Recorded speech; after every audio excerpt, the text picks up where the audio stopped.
everybody, welcome back to my channel. It's Andrea, and today I have my May empties and low buy update. I don't have as many empties as I have in past month, but I still have a decent amount, so I'm gonna get right into it and hopefully go through it sort of quickly. But I like to do, oh my God, garbage trucks all the time. Usually I like to do like skincare, hair care, body care, all that stuff first and then makeup last. So that's how I'm going to do it today again. First, I have this 100% pure deep hydration sheet mask. I have a feeling it was fine. I used this so long ago that I don't remember anything about it, but it was a sheet mask and it's gone now.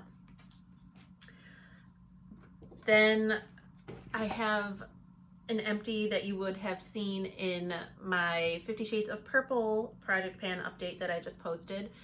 It is this Revolution Skincare Jake and Jamie Feed Your Face Dragon Fruit Mask. I did really like this one. It did only last for 11 uses, which, as I said in my 50 Shades video, I'm not sure if that's like a decent amount, but this does, it only costs $11, so that's still like only $1 per use, which is better value than say like this sheet mask, which is $6 and you get one sheet mask. So as far as value, I guess it's pretty decent.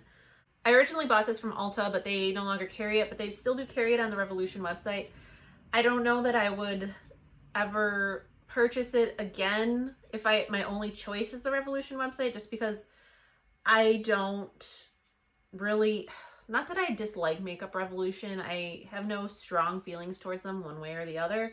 It's just, I don't think I would ever make a purchase from the website that would make it worth it for me to like buy this again. Do you know what I'm saying?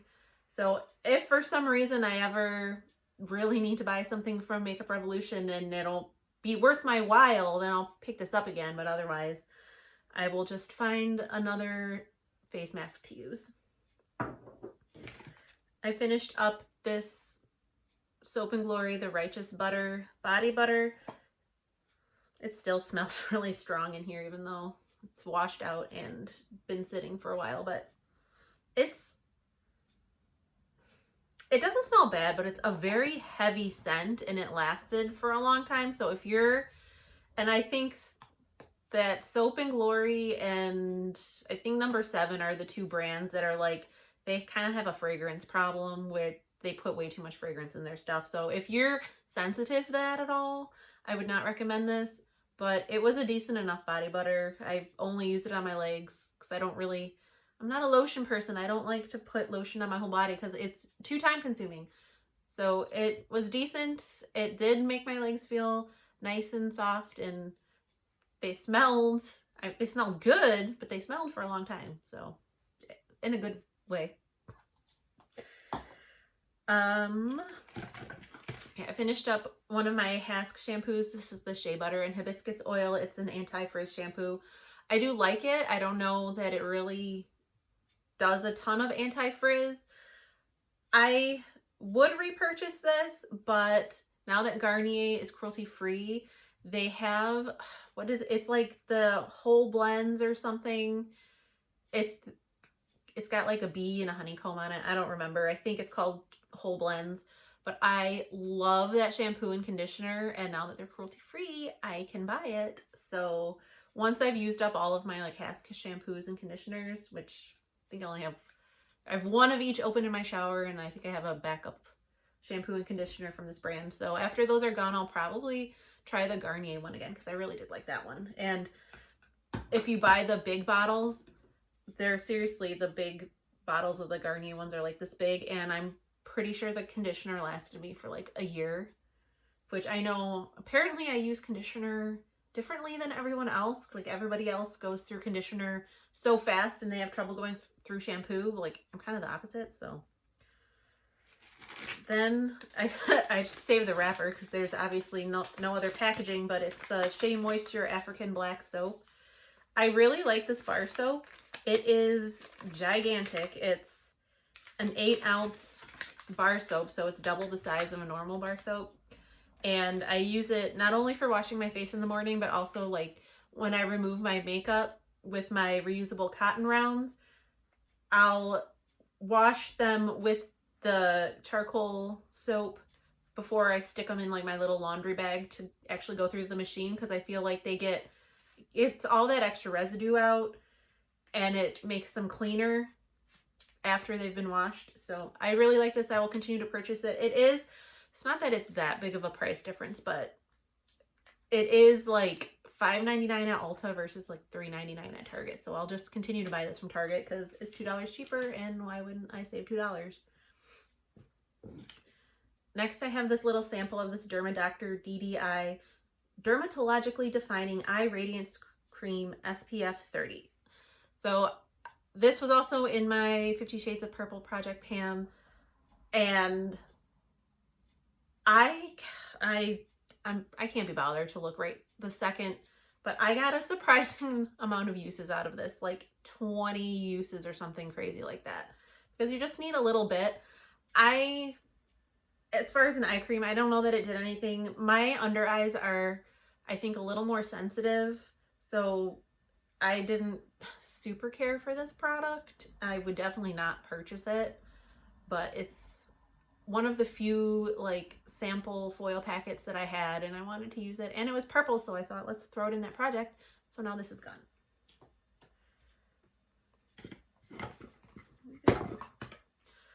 Next, I have this sample mini travel size, I don't know, of this Shiseido Treatment Softener Enriched Lotion or something. I think it's a toner. That's how I used it, as a toner. It was nice. It did make my skin actually feel really soft when I used it, but the problem, this is the reason I don't like these kinds of toners. I prefer the spray ones, because I feel like I wasted too much product, because I also don't like using cotton balls or anything because it soaks up too much product, so then I don't feel like I'm not getting enough on my face. But then when I pour it into my hands, I feel like I've used too much product. It's a balancing act that I never quite figured out how to get right in the middle of. So I definitely wouldn't purchase this, because I looked on the website, the Shiseido website, to try to figure out the price for this, which is, I calculated it to be like $10. But there were two sizes, and the biggest size was like $80, and I'm like, I'm not paying that much for a toner, so no thank you. This one, I'm not sure. I have it, this next one, I have it in my skincare, hair care section, but I think I'm going to move it to my makeup section, so, and I'll tell you why. So I'm going to skip that one real quick and then go to my last like skincare item. This is the number 7 Radiant Results Micellar Cleansing Water. Again, this has been discontinued, so I found an Ulta like makeup remover that I use instead. I'm not like tied down to one makeup remover or micellar cleansing water, so it's fine that I can't buy it anymore. I'll just find something that I like better. Okay, so this next one that I decided I'm going to put in my makeup empties, because even though technically it can be used as skincare, I exclusively used this to set my face before my primer. This is a little travel size of the Mario Badescu facial spray with aloe, herbs, and rose water. So I know I've mentioned it several times, but I think I saw Wayne Goss and Jordan Liberty talk about this technique where you put the translucent powder on your face, and then you use setting spray, and then you use primer, and it helps your makeup last. And I've been doing it ever since, and I think it does work really well. So that's how I was using this, as the setting spray step in that routine. So this is gone. This is, like I said, I'm not buying Mario Badescu sprays anymore. I don't really see the point anymore. Next, I have this e.l.f. Makeup Mist and Set. This particular one, I used exclusively to foil eyeshadows, and it lasted me forever. Now I decided, with the new one I'm currently working on, I'm going to use it as the setting spray step. So what I was using this for in my base routine, I'm now going to use this. So these are going to be going through my collection a little bit faster, but they're only like, it's only $7 for this big thing and it lasts for a long time. So that's okay. Then next, I finally finished my Becca Champagne Pop liquid highlighter. I scraped as much of it as I could. I started using this last year for the roulette pan collab, and I used a decent amount of it, and I had it in my That's Expensive project pan this year, and I'll say I probably used about a third of it maybe when I had it in my roulette pan collab, and I still had to use this 90 more times before I finished it. So I did enjoy it, but it is obviously empty. I don't think they make this anymore. I'm not interested in any of the other liquid highlighters Becca has right now, and even if I was, it's kind of a moot point since they're going out of business. So this is gone, and I'm very excited about it. I have an Essence Volume Booster Lash Primer and an Essence Lash Princess Sculpted Volume Mascara. I had this one open for a really long time, and technically I could still get some lash primer out, but it was really hard to like build it up and it was really dry, so I'm just like, okay. And then same thing with this, I've had it open for a while. Again, this was in my 50 Shades of Purple project pan if you just saw my update. But I've had this open for quite a while. I really enjoy this mascara. I don't think I have a backup of this one yet. I think I have a few of the other formulas in this, like the Lash Princess series, but it's going to be a minute before I get to any of those. But I will, just depending on how I like those, I probably would repurchase this one.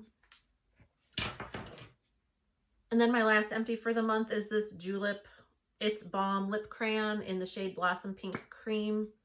Oh my. I guess technically I still have some of the balm left. That's really weird. It was just like, I don't know how that happened, but it is gone. I am not the kind of person who digs things out of, well, I shouldn't say I'm not that kind of person. I just don't want to dig this out, so I'm calling it done. Oh, whoops, I forgot I have one more empty. Okay. And then I think I misspoke. My actual last empty was I finished my e.l.f. Perfect Finish HD powder. Of course, this one isn't actually empty because once I finished it, I repressed my Ulta Baked Bronzer into it, but that was also gone this month, and I do have a replacement for it already. I need to make sure that I don't actually throw that away with the rest of my empties because that would be bad. So for the month of May, I had 15 empties that totaled $127.94, which I thought everything would add up to a little bit more, but I guess I was just like, kind of like, this is $38, so this really drove the price. Whoops, it really drove things up, because other than that, nothing else that I finished was really that expensive, and a lot of it was under $10, like in the $5 to $6 range, so it makes sense that I didn't finish a ton of stuff. My year-to-date total is $958.88, so it's kind of weird because I film and upload these videos almost towards the end of the month after the month that I'm talking about. So this only reflects up through the end of May. It doesn't reflect any empties that I finished in June at all. So technically, I gotta figure out who is calling me. I had to take a work call, so I don't know where I was with that. I think I was starting to talk about my lullaby. If I didn't say it before, my year-to-date total, oh, I know what I was talking about. So my year-to-date total is $958.88, but that's only up through May 31st. So technically I haven't hit the 6-month mark of empties yet. So I think I'm definitely going to have over $1,000 worth of empties by the end of June. It's just the end of June is, you know, in 2 weeks. So, but that's neither here nor. But anyway, so for my low buy, I'm just gonna do this really quick because I already kind of went over this in my Ulta haul video, which I'll link. But I started the month with my regular $50. I had $107.23 left over from April, which gave me $157.23. I spent $6.64 on a CoverGirl mascara. I spent $17.49 at Ulta with buying a replacement Andalou Naturals toner and a replacement for this e.l.f. powder. Then I made my first, but I made my first like kind of impulse purchase. There's this brand that is, there's a black owned like body care brand that's based in Michigan called Ella J Essentials, and they had a special like scent for Mother's Day called Queen, and it's supposed to smell like fresh cherries and cedar and magnolia, and I wanted it, but I was like, I don't need any of that stuff.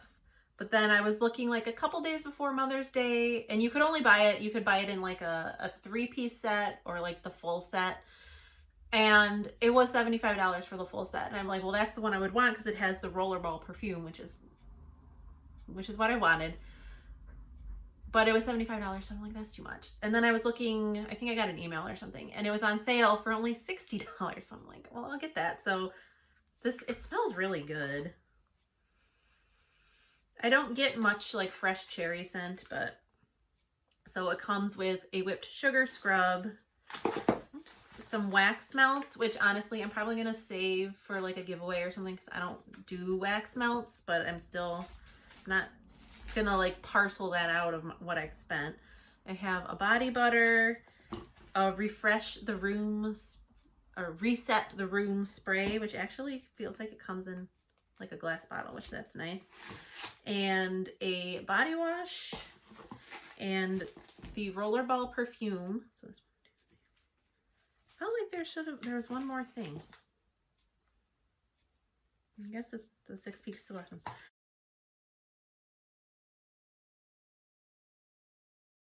Then I also got like a little sample of this body butter that came with it. But so that was my first like kind of big impulse purchase for the month.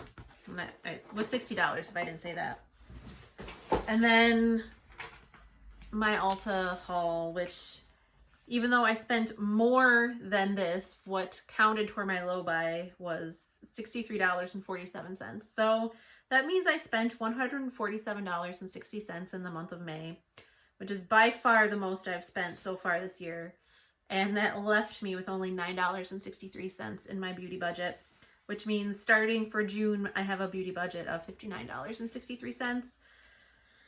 I did go to Sephora with my sister. I never, ever, like I haven't set foot in a Sephora in literally years. And I bought some stuff. And I have to decide if I'm gonna like try and change the rules of my low buy a little bit so that I haven't technically broken it, or if that would be considered cheating. I bought that in June, so I'm not gonna show that to you right now, but I have some thinking to do. As far as running has been going, it has not been going good. I started the month at 125.76 miles, and I only ran 4 times for a total of 15.29 miles. So I am at a total of 141.05 miles for the year. I've really got to get my butt in gear with this, like for multiple reasons, but I'm not going to earn any extra money if I don't get off my booty and go running. So that was my update for this month. I'm definitely starting to, I'm hitting the point where I'm definitely starting to struggle with my low buy a little bit. And I've got to figure out a way to not give in to the temptation to buy stuff, because that's just what I want to do, is I just want to buy stuff. So I've got to work through that, but maybe I do just need to count everything from Sephora and be in the negative and like really force myself to be like, no, I can't buy anything because I don't know how I'm gonna figure it out, but I have some work to do, clearly. But that was my video for today. I hope you enjoyed it. I hope you're staying safe and sane and healthy, and I'll talk to you in the next one. Bye.